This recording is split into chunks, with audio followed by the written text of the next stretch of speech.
Well, hi there folks, how you doing? It's Kenneth Kerr here, and thank you very much for joining me today in what I've called the Zen Room in our home here in Saskatchewan. Now, if you've read this book, Your Number One Relationship, you will by now understand the importance of this Zen Room to me. It's like a sacred space. It's where I do a lot of my thinking for the books. It's where I do my own meditation, my own prayer times on a daily basis. It really is a wonderful location for me. It's peaceful, it's calm, it has a wonderful atmosphere, and I find it absolutely essential to spend time in here every single day to continue to stay on top of my game in terms of my thinking and in terms of my spiritual development. So welcome to the room today. Thank you again for being here.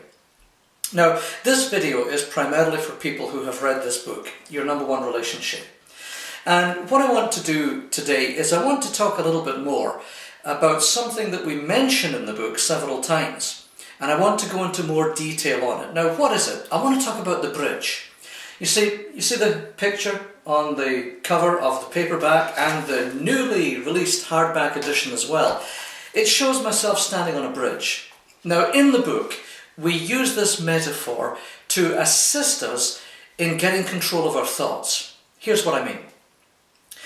You know fine well that your mind goes 90 to the dozen. It's true, isn't it? Have you ever noticed how you're thinking all the time? It's like a chatter going on in your brain. It's yak, yak, yak, yak, yak, and it hardly knows when to shut up. Now that's certainly been my experience, and I'm sure it's been your experience too. Because the mind just wants to go all the time. During the day it's a constant chatter of thoughts, and often at night time it's a constant chatter of dreams or visions or nightmares or whatever you might be having. Now, why does it do that?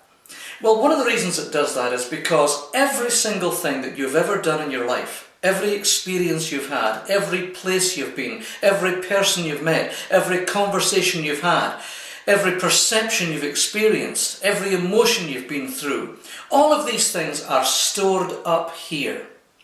All of those things drop right into the mind, and very often in the subconscious mind, and they're stored, and there they sit to be referred to any time that you want. The trouble is that very often we'll refer to them even when we don't want. In other words, this subconscious mind, this collection of thoughts and images and concepts and experiences is a big part of our ego mind that we talk about. It's this construct of who we think we are. And it never stops. In other words, we'll go into an experience or we'll think a thought, and right away it's like, you know, when you have dominoes on a desk and you push one domino down and it's like one falls, another falls, another falls, another falls, and before you know where you are, there's a whole chain of thoughts firing off unannounced, unwanted, uncontrolled in your brain. That is the ego thinking mind. That is the thought stream. And the challenge is, because of the way that we're often wired, very often those thoughts are negative. Very often they're fearful. Very often they're laced with concepts of survival. You know, can I get through this? Is it going to get worse? Is it going to be a challenge? You know, what if I fail the test? Or what if the test results are bad? Or what if my kid gets hurt? Or what if my car breaks down in the middle of a Saskatchewan winter when it's minus 50? And yada, yada, yada, and on it goes, and on it goes, and on it goes. Now, when that thought stream is doing that, granted, there are times when it's useful, when it's to do with our survival and there's a genuine situation right there that we have to handle right now. But most of the time that thought stream continues unabated and unannounced and unwanted, and it does not serve us because it puts us into fear and doubt and worry and lack, and it puts the brakes on instead of helping us to move ahead. And that's where the concept of the bridge comes in. See, if you are going to be a self-actualized person, as Maslow talks about in his hierarchy of needs, if you're going to be the type of person who can create their life on demand, and that's certainly something that you have a right to do, if you're going to be that kind of person, you have to get control of those thoughts. Here's what I recommend. Imagine that thought stream is actually a stream, a river, and it's burbling down. And you're in that stream. and you're getting carried away with all these automatic thoughts, carried into fear and doubt and worry and anxiety and all these kind of things. Imagine that you have a choice. You can stay in the stream, or you can get out the water and get onto a bridge over the stream and look down at that thought stream from a higher, more evolved and better vantage point. That's what the bridge essentially is. It's an opportunity for you as the aware spiritual mind to get out of the thought stream and to look at that thought stream as the observer from a higher vantage point. That's what it's all about. That's the metaphor of the bridge. Now, that much you know from reading this book. Now I want to give you a bit more material that'll help you. Here's what I do. Here's what I do. Let's imagine that you're going through a situation where you have an upcoming medical test and you're scared stiff about it. Why are you scared stiff about it? The chances are it's because your mind is feeding you with fearful thoughts. You're scared that the test might be bad. You're scared it might show something terrible. You're scared the doctors might not be able to do something about it. You're scared it might lead to your death. You're scared of this and scared of that. So you're in this space of being fearful, of being anxious. And it just, it just rules your life. You ever been there? I have been there.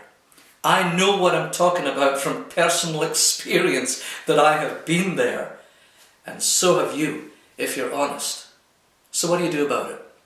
You can stay in the stream. Let it carry you wherever it wants to. And you'll stay in fear. Or the aware mind can say, I'm out of here. I'm out of this water. Get up on the bridge. Stand on the bridge and look down at the thought stream. Now here's what I do. I imagine that I have the ability to, as the aware mind, summon the attention of the ego mind. And so I'll say something like this. Hey, ego. Ego. This is the aware mind. This is the spiritual being talking to your ego.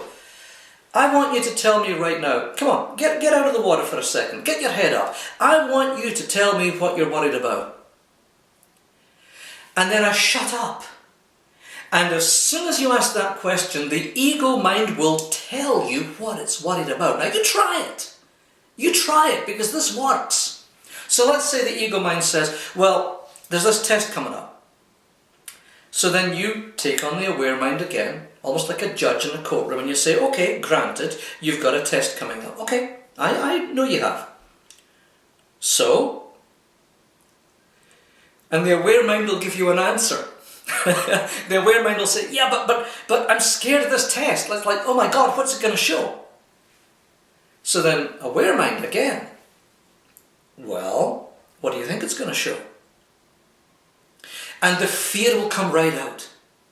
But instead of being taken along with the fear, you're now processing it in a different way. It'll say, well, what if the test's negative or positive, or what if it does this, or what if it does that, or what if I've got yuck, or whatever, some big medical name that you read about in MedMD or something online. And so you let the fear tell you, and then you become the aware mind again, and you say, okay, let me ask you a question. I know you've got that fear. I understand. I really do. Give me your best evidence that what you fear is actually going to come to pass. Now, one of two things will happen. Either it will give you something, in which case you keep on digging with questions like that. Give me your best evidence, give me your best evidence. Or your mind will shut up. The moment it shuts up, you have truly become the aware mind on the bridge instead of the ego mind in the water. Because all of a sudden you've realized, from an aware, spiritual, evolved perspective, that what you're being fed is only your imagination on steroids in a negative polarity. I have done this so many times. And especially in this last year, because I was the one that had to go through medical tests. And I'm the one that has a tendency, I'll admit it, I'm the one that has a tendency to drop into fear when it comes to health. That's a challenge I've had for a number of years. And I can tell you 100% that what I'm sharing with you works. It can completely eliminate your fear. It can completely eliminate your anxiety. Because 99.999% of the time, the thing you worry about doesn't come to pass. It doesn't come to pass. And so I leave this with you as a concept. And if you want to have a bit more fun, you can do it this way. You can say, ego, come on, give me your worst evidence for this. And you'll say, look, I'm going to put it on my fishing line. You go, and you roll it up and you're looking at this fear dangling above the water. And once the ego shuts up and can't give you any decent evidence, you say, okay, you know what, let's let that one go, because you really don't have any basis for your fear, and neither do I. And you do this. You imagine that you've got that fear on this rod, and you go, you imagine it falling back in the water with a big splash and going over a waterfall. Imagine it going over Niagara Falls or something like that. This is how I use the bridge, personally. It has made a phenomenal difference in my life in a positive way in so many areas. And you know, in this book we refer to the bridge time and time and time again. We're certainly going to refer to it in the second volume of the trilogy that's now developing, which I'm in the process of writing now. We'll refer to it many more times. But in the meantime, I leave this idea with you. I leave this concept with you as something that I know absolutely works. May you be blessed, richly blessed, in the use of this concept, in the use of this tool, that it may help you grow as a being to take greater command over your choices of life. Because that is truly one of the blessings that you have when you are a spiritual being, aware of the fact that you're always in connection with God, aware of the fact that you have the right to take command over your life, make your choices, and then turn to God in prayer and say, God, I've made this move, I've made this choice. You know, help me through this because of your connection with the infinite. Thank you for listening. Take care.